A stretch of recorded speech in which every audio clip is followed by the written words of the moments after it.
వి gold trusted gold buyers తాకట్టులో ఉన్న బంగారాన్ని విడిపించి ఈ రోజు ఉన్న మార్కెట్ ధరకే కొనబడును. మరిన్ని వివరాలకు సంప్రదించండి 77107720. తెలంగాణలో ఎన్నికల నగారా మోగించింది రాష్ట్ర ఎన్నికల సంఘం. ఇప్పటికే తెలంగాణ రాష్ట్ర వ్యాప్తంగా ఎన్నికల కోడ్ అమలులోకి వచ్చింది. ఎప్పుడైతే షెడ్యూల్ విడుదలైందో షెడ్యూల్ విడుదలైన నాటి నుండి ఎన్నికల కోడ్ అమల్లోకి వచ్చిందని చెప్పి ఎన్నికల కమిషన్ అయితే ఆదేశాలు జారీ చేసింది. 2 విడతల్లో స్థానిక జెడ్పీటీసీ ఎంపీటీసీ ఎన్నికలు జరుగుతున్నాయి. 3 విడతల్లో సర్పంచ్ ఎన్నికలు జరుగుతున్నాయి. పూర్తి స్థాయిలో ఎన్నికలకు సంబంధించి ఎప్పుడెప్పుడా అని ఎదురు చూస్తున్న స్థానిక సంస్థల ఎన్నికలకు రాష్ట్ర ప్రభుత్వం గ్రీన్ సిగ్నల్ అయితే ఇచ్చింది. కానీ దీనికి అంతకు సంబంధించి కోర్టులో కూడా కొన్ని సమస్యలు ఉన్నాయి. వాటన్నింటికి కూడా అసలు ఎన్నికలు జరుగుతాయా లేదా అనే కోణంలో ప్రజలందరూ ఆలోచించిన తరుణంలో రాష్ట్ర ఎన్నికల కమిషన్ అయితే గజెట్ నోటిఫికేషన్ జారీ చేసింది. దానికి అంతకు సంబంధించి తెలంగాణ రాష్ట్ర వ్యాప్తంగా ఎన్నికలకు సిద్ధంగా ఉండాలి. ఎన్నికల కోడ్ అయితే అమల్లో అయింది.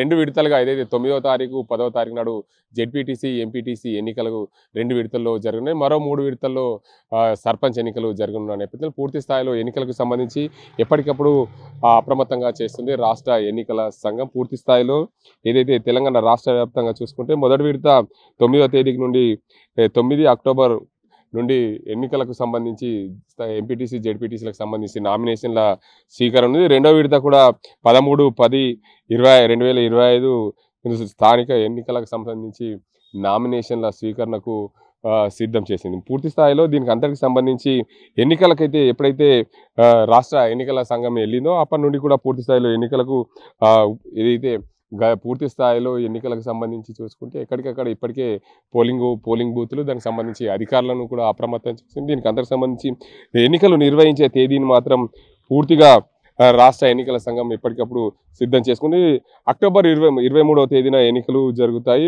మొదటి విడత అక్టోబర్ 27వ తేదీన 2వ విడత ఎన్నికలు జరగనున్నాయి. ఎంపీటీసీ జెడ్పీటీసీ ఎన్నికలకు సంబంధించి అని చెప్పి పూర్తిగా గజెట్లో అన్ని వివరాలు పేర్కొంది. మొదటి విడత సర్పంచ్ ఎన్నికలకు సంబంధించి 17 అక్టోబర్న ఏదైతే నామినేషన్లు స్వీకరణ ఉంది. అదేవిధంగా 21 అక్టోబర్న 2వ విడత నామినేషన్ల స్వీకరణ ఉంది. 28 అక్టోబర్న 3వ విడత ఎన్నికలకు సంబంధించి నామినేషన్ల స్వీకరణ గడువులు అయితే ఉన్నాయి. దీనికి అందరికి సంబంధించి పూర్తి స్థాయిలో ఎప్పటికప్పుడు పోలింగ్ నిర్వహించుకున్న సంబంధించి అప్రమత్తం చేశారు. అక్టోబర్ 31 తారీఖున మొదటి విడత, అదేవిధంగా నవంబర్ 4వ తారీఖున 2వ విడత, అదేవిధంగా 8 నవంబర్న 3వ విడత ఎన్నికలకు సిద్ధమైన పరిస్థితి పూర్తి స్థాయిలో ఉంది. దీనికి అంతరికి సంబంధించి ఏదైతే ఎంపీటీసీ జెడ్పీటీసీ ఎన్నికల ఫలితాలు మాత్రం పూర్తి స్థాయిలో నవంబర్ 11వ తేదీన విడుదలకు ఎన్నికల సంఘం ఆదేశాలు జారీ చేసింది. సర్పంచ్ ఎన్నికలకు సంబంధించి ఏ రోజుకు ఆ రోజుకు సంబంధించి ఎప్పటికప్పుడు పూర్తి స్థాయిలో ఏ రోజైతే ఎన్నికలు జరుగుతాయి అదే రోజు సర్పంచ్ ఎన్నికలకు సంబంధించి ఫలితాలు కూడా విడుదల చేసే దిశగా ఎన్నికల సంఘం పూర్తి స్థాయిలో అప్రమత్తం చేసింది. అన్ని జిల్లాలో చూసుకుంటే నిజామాబాద్ జిల్లాలో నియోజకవర్గ డివిజన్ల వారీగా చూసుకుంటే మొత్తంగా అయితే ఆర్మూర్ డివిజన్లో మొత్తం చూసుకుంటే 186 గ్రామ పంచాయతీలు ఉన్నాయి. దాంట్లో 1824 వార్డులు ఉన్నాయి. దానికి అంతకు సంబంధించి 1844 పోలింగ్ స్టేషన్లు ఉన్నాయి.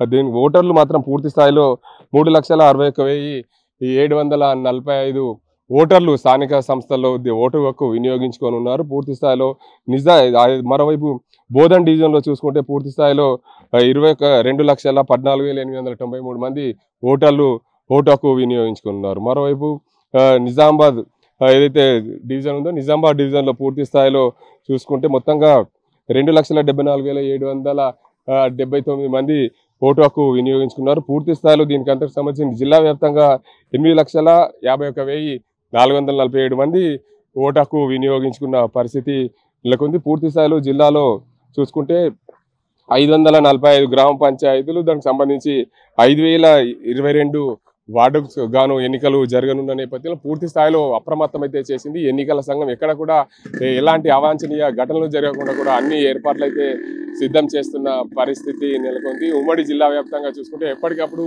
ఎన్నికల అధికారులు జిల్లా యంత్రాంగం అప్పటికి అప్రమత్తం చేసిన పరిస్థితి ఉమ్మడి జిల్లాలో నెలకొన్న పరిస్థితి నెలకొంది. పూర్తి స్థాయిలో ఉమ్మడి జిల్లాలో ఎన్నికలకు సంబంధించి అధికారులను అయితే సిద్ధం చేసింది. పూర్తి ఎన్నికలకు సంబంధించి ఇప్పటికే ఏ గ్రామంలో ఎంతమంది ఎన్నికలకు సంబంధించిన అధికారులు అవసరం ఉంటారు వాటన్నింటి కూడా ఎక్కడైనా సరే ఎన్నికల నిర్వహించే సమయంలో ఉపాధ్యాయులు కానీ దీనికి సంబంధించిన సిబ్బంది కానీ ఎక్కడ కూడా సెలవులు లేకుండా చూసే విధంగా జిల్లా ఎన్నికల అధికారి పూర్తి స్థాయిలో అప్రమత్తం చేస్తారు. ఎన్నికలు సజావుగా సాగేందుకు జిల్లా పోలీస్ యంత్రాంగం, దాంతోపాటు ఎన్నికల నిర్వహణకు సంబంధించిన కావాల్సిన సిబ్బందిని, దానికి సంబంధించిన సామాగ్రిని కూడా సిద్ధం చేసుకున్నారు జిల్లా ఎన్నికల అధికారులు, జిల్లా యంత్రాంగం. పూర్తి స్థాయిలో ఎన్నికల నిర్వాహకు అయితే రాష్ట్ర ప్రభుత్వం సిద్ధమైన నేపథ్యంలో రాష్ట్ర ఎన్నికల సంఘం ఇప్పటికే గజిట్ నోటిఫికేషన్ జారీ చేసింది. గజిట్ నోటిఫికేషన్ జారీ చేసిన నేపథ్యంలో పూర్తిగా ఎన్నికల కోడ్ అయితే అమల్లోకి వచ్చింది. అక్టోబర్ 9 నుంచి పూర్తి స్థాయిలో ఎన్నికల నిర్వహణకు సంబంధించి నామినేషన్ల స్వీకరణ అయితే మొదటి విడత తీసుకున్నట్లు రాష్ట్ర ప్రభుత్వం ఎన్నికల సంఘం అయితే నిర్ధారణ చేసింది. ఏదేమైనప్పటికీ తెలంగాణ రాష్ట్ర వ్యాప్తంగా స్థానిక సంస్థల ఎన్నికల కోసం సిద్ధంగా ఉండాలని చెప్పి జిల్లాకు సంబంధించిన అధికారులకు, జిల్లా రిటర్నింగ్ అధికారులకు పూర్తి స్థాయిలో ఆదేశాలు జారీ చేసింది రాష్ట్ర ఎన్నికల సంఘం. ఏదైనా తెలంగాణ రాష్ట్ర వ్యాప్తంగా ఎన్నికలు ఎప్పుడెప్పుడు జరుగుతాయని చూస్తున్న తరుణంలో అసలు ఎన్నికలు జరుగుతాయా లేదా అనే కోణంలో కొన్ని రోజులు సందేహం వచ్చినప్పటికీ కూడా పూర్తి స్థాయిలో రాష్ట్ర ఎన్నికల సంఘం ఎన్నికలకు సంబంధించి ఆదేశాలు జారీ చేయడం గ్రామీణ స్థాయిలో ఉత్సాహాన్ని అయితే రెట్టింపు చేస్తున్నాయని చెప్పవచ్చు. ఇది ఇక్కడ పరిస్థితి. సాజింతో గంగారెడ్డి, RTV నిజామాబాద్. తెలుగులో న్యూస్ కి ఫాస్టెస్ట్ యాప్ ఇప్పుడు టోటల్లీ న్యూ అవతార్లో జస్ట్ 5 సెకండ్స్ లో కంప్లీట్ న్యూస్. సోషల్ మీడియాలో ట్రెండ్స్ కి one stop solution. Live TV app voice search option తో ఇప్పుడే డౌన్లోడ్ చేయండి లేదా అప్డేట్ అయిపోండి. యాప్ లింక్ డిస్క్రిప్షన్ లో ఉంది.